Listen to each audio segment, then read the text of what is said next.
the incident and forestall a breakdown of law and order.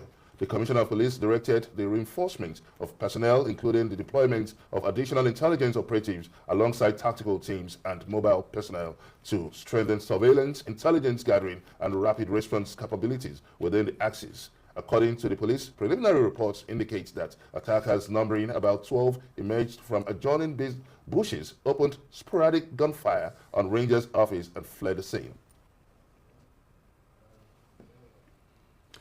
Now, let's have a conversation on insecurity. Nigeria's security situation is at what we can call a dire phase, from terrorism to banditry to secessionist violence, and now a rising global military tension or tensions. The question is no longer whether Nigeria is under threat, but how exposed the state truly is. Now, following the recent Trump-era strike and the ongoing global mopping up operations against non-state actors, power dynamics are shifting. Strong nations are drawing clear red lines. Weak states are becoming theaters. Well, with us this morning is General Rogers Nicholas, former theater commander Operation Lafayette Dole, and former commander Special Task Force Plateau and Southern Kaduna. He is a retired general who understands warfare beyond the battlefield. General Nicholas, welcome to Daybreak. Thank you. Good morning, Nigerians.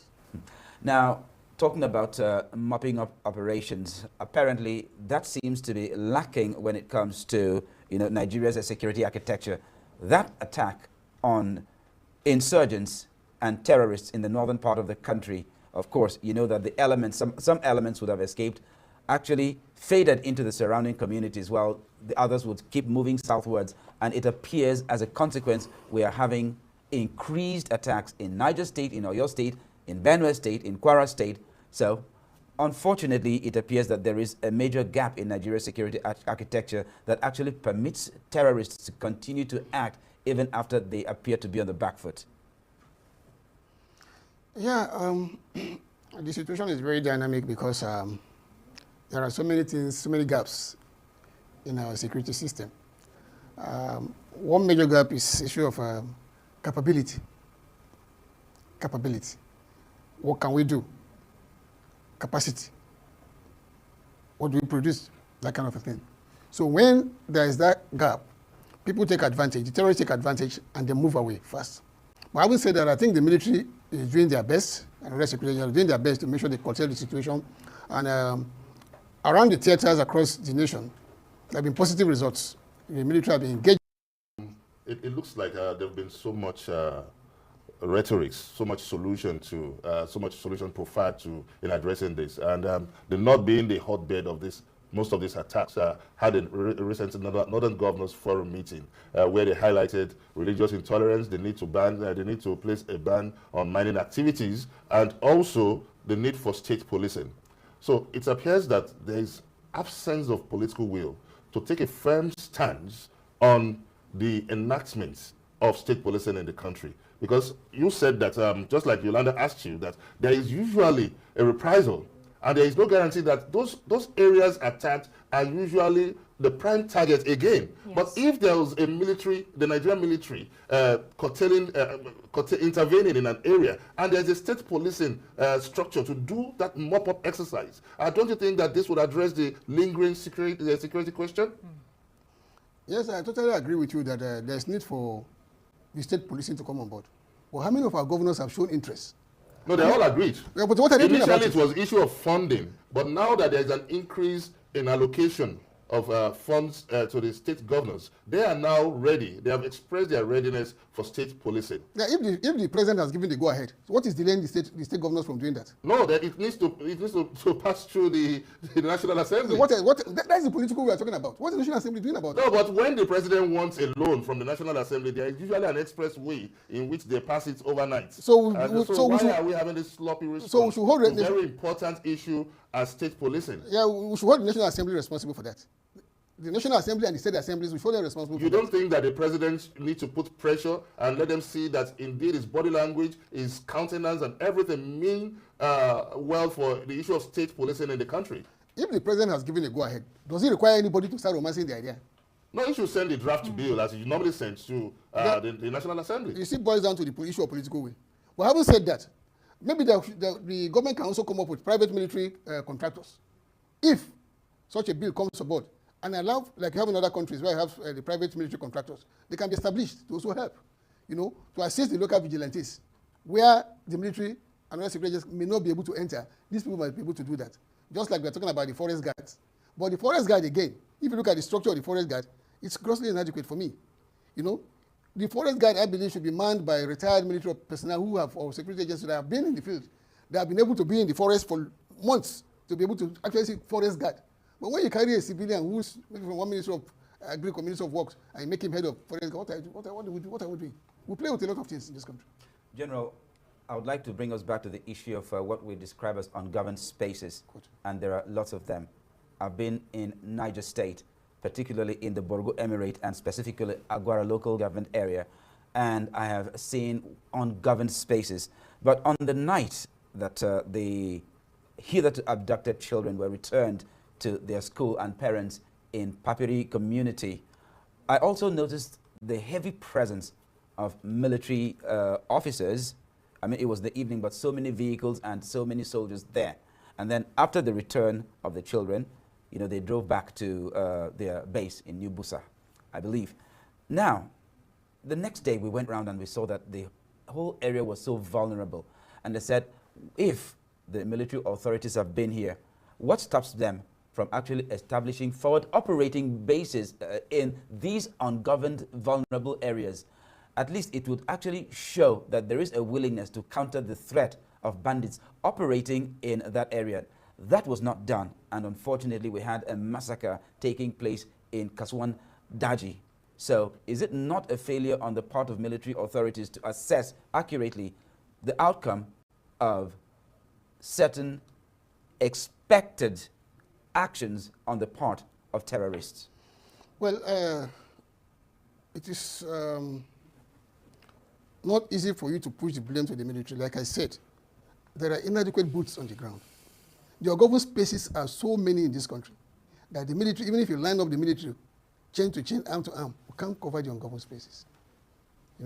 Thank God the president has given the mandate for more recruitment. Maybe that will help. But presently, it's not going to be possible to cover all ungoverned spaces.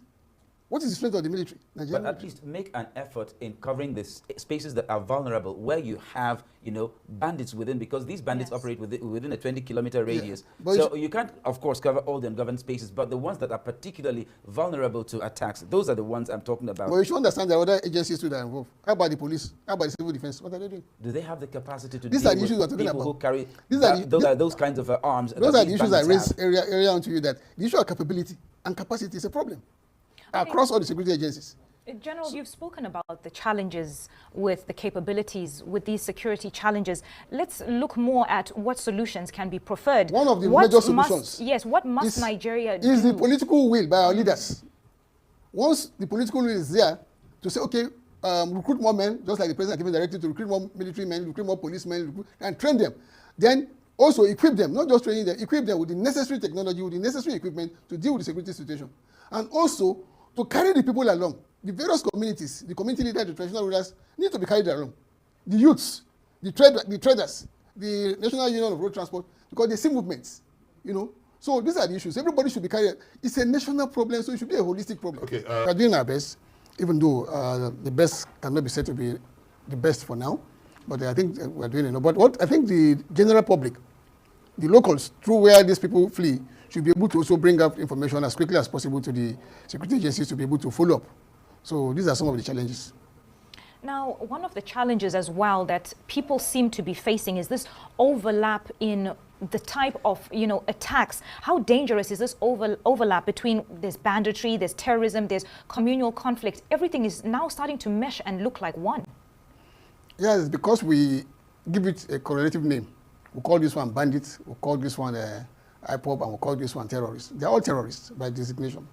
So we need to come out with a framework and term these people terrorists so that they can be dealt with as terrorists. But having said that, I think the government has to also declare war on all these things we're doing. We've been saying these things and then doing, but the government of Nigeria has not come out to declare war on terrorism, so to say. All we're doing is because when you declare war, all the elements of national power comes to play. But for now, we are just leaving it to security agencies to handle. Other stakeholders have not come to play. The civil component is not playing out well. The community resilience is not playing out well. So you leave everything to the security agents, the military, the DSS, the police and others. That's not enough. It has to be a holistic national approach towards solving the national problem as regards insecurity.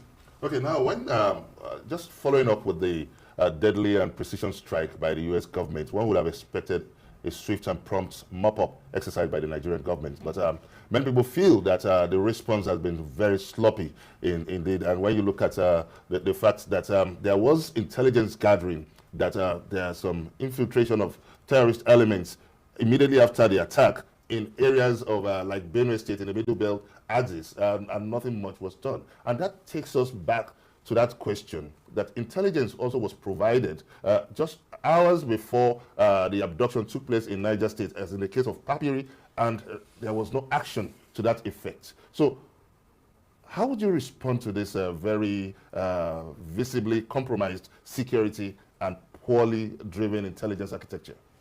Well, first, I think we need to understand the fact that one thing is for you to get intelligence, the timely intelligence. Secondly, is for you to have the capability to deal with the situation. Now, one of the major problems we have in the system is the issue of capability. Now, you are giving intelligence that people are monitoring in a particular place. What can you do? What technology do you have to deal with the situation? How many aircraft can you deploy? How many artillery can you deploy? Accurately, serviceable ones. So these are the challenges. So if you have, for instance, I give an example in Plateau State, where I did some jobs some few weeks back. You find out that when something happens in a place 2 kilometers from where the soldiers are deployed, the 2 kilometers journey can take you like 5 hours because of the rugged terrain of those places. So these are some of the challenges that the military is having. So when issues happen, people say, they happen and they're just about 1 kilometer from soldiers. How can you get to the position? The capability of getting to that place is a challenge. Do you have assault helicopters? Does the Army have? Only the Air Force have that capability for now. The Army does not have that. So it's a challenge. So these are some of the problems we're having. So also the technology to be applied to be able to reach those places on time, even if you don't have these helicopters, if you have certain things like drones, capable drones, you can also use them. But how many do you have? The quantity and quality do you have? So these are some of the challenges. Now, General, you did talk about the civil component of national security not doing enough.